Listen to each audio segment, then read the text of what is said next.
So turning to weather right now, yesterday I was complaining about fogginess, but today, starting to see a little bit of a warm up now. Got a little bit of a roller coaster on the Yeah. way. Started off the week on a cooler note and then warming up through Wednesday. Wednesday will be the peak of the heat.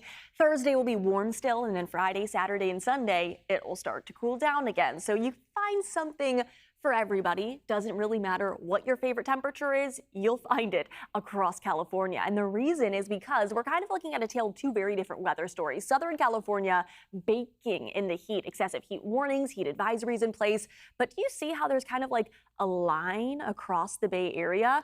That is the line that is keeping us comfortable. So south of that line is hot, north of that line is relatively seasonable. There is a bit of an issue though, just to the south of that line when it comes to our wildfire smoke from the timber fire. It is still making its way, at least in the southernmost parts of the Bay Area, maybe parts of our inland East Bay Hills. The good news is the wildfire smoke, if you are seeing it right now, it is not going to last much longer than the next 12 hours or so. By tomorrow afternoon, it will be out of our hair, and a relatively strong southerly component to our wind will keep most of the smoke in Southern California. So they're not only going to be baking in the heat, but they're also going to be seeing some smoky skies. So if you are heading down to Southern California, keep that in mind. The central and northern parts of the state, though, relatively lucky when it comes to not having to deal with the worst of the wildfire conditions. And we're going to continue to see relatively calm and quiet conditions over the next several days, but it's going to be hotter. And that heat is all coming from that high pressure nudging its way a little bit farther north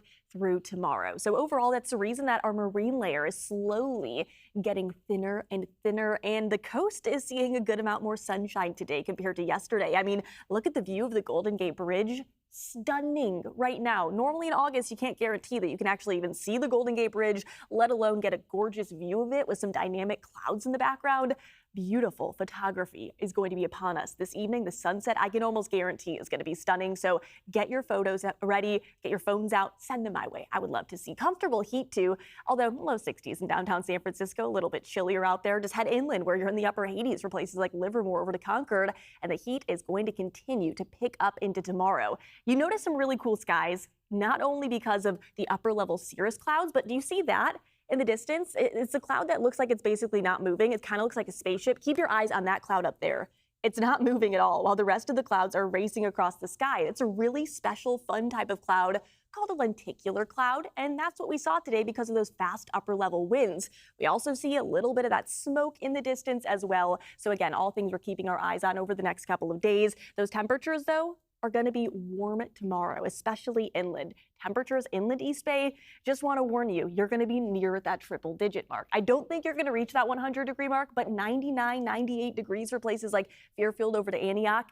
Our numbers have continued to actually increase since yesterday. So the heat is going to be powerful, maybe heat advisory across our inland East Bay communities, wouldn't be surprised, but it's only one day of the heat. Our coastal communities even are going to be in the low 70s. Half Moon Bay, 72 degrees in August. That is well above average. By Thursday, though, you'll already begin to notice a cool down. The onshore winds will pick up, and you'll be seeing slightly more comfortable conditions. Thursday should still be warm.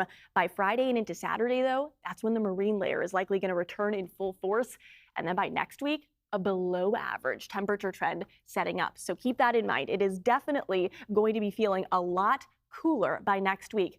We are going to be seeing, let me put up a more updated 7-day forecast. There we go. We're going to be seeing by next week, look at those temperatures. Upper 70s to low 80s Sunday, Monday, and Tuesday, as that below average temperature trend is going to be heading our way. Things we'll be keeping a very close eye on the end of August into early September. Some storm systems potentially setting up. I don't know if they'll actually bring us any rain, fingers crossed for it, but at least it's going to bring us a cooler and a more windy weather pattern. So if you like the heat, get out over the next couple of days, but big cool down is on the way throughout the end of the month.